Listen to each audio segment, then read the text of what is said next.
Herkese salam, kanalımıza hoş gelmişsiniz. Bugün klasik şuba resepti ile gelmişik. Salatların arasında en çok sevdiği salatlardan biridir. Kış salatı olmağına baxmayaraq yayda da belə hazırlayırıq. Siz kanalımıza abone olun, biz isə başlayaq. Hal-hazırda masada gördüğünüz məhsullar hamısı bizə bugün lazımdır. Tərəvəzləri qaynatdıq. Mayonezi isə salafan kisəyə yerləşdirdik ki, istifadəsi daha asan olsun. Daha ətraflı miqdarları hamısı videonun altında açıqlama hissəsində olacaq.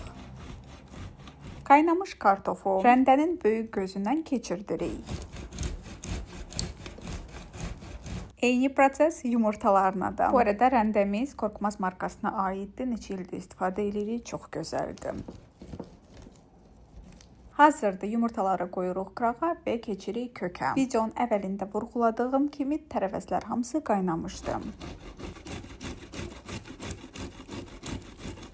Çuğunduru isə rəndənin xırda gözündən keçirdirik.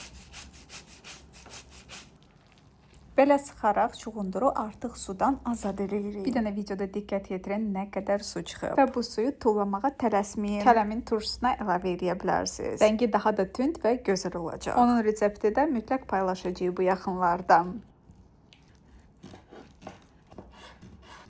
Bu salatın əsas amillərdən biri balıq. Adətən siyanak istifadə olunur. Bu arada el arası hamı bu balığa selotka deyirlər. Biz isə supermarketdə Ruskoye More brendinə məxsus alırıq. Çox dadlı olur.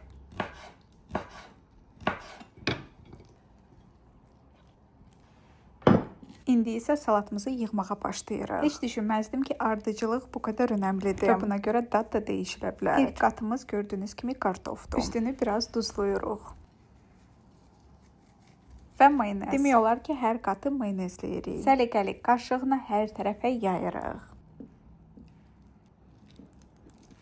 Növbəti qatımız balıq. Adətən tam reseptə görə balığa soğan da qatırlar və çox reseptlərdə elədim. Mama isə bunu eləmir, səbəbkarı da yalnız mənəm. Soğanı xoşlamıram. Amma siz zövqünüzdən asılı olaraq əlavə edə bilərsiniz. Yenə də qaşıqla mayonezi yaxırıq.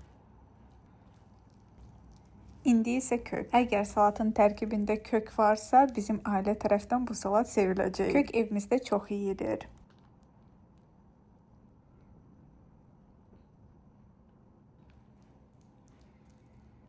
Bu hissəsini biraz pis çəkmişəm, tam aydın deyil. Yumurtaları duzladıq və qəşəngcə qarışdırırıq.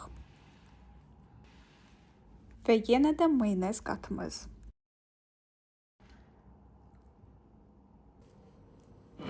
Son mərhələ və salata o gözəlliyi verən qat. Səliqəli şəkildə salatımızı çuğundurla bürüyürük.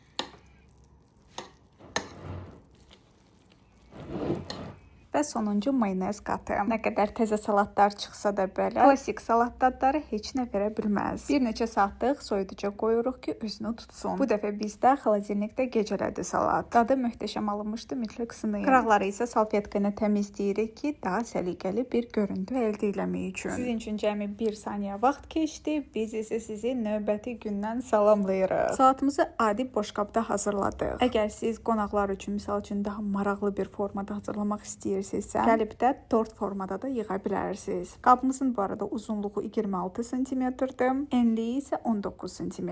Və istifadə etdiyimiz məhsulların miqdarları da hamısı videonun altında olacaq. Bugünlük isə bu qədər. Dəstək üçün Luboy bir rey yazmağı unutmayın. Özünüzə yaxşı baxın, sağ olun.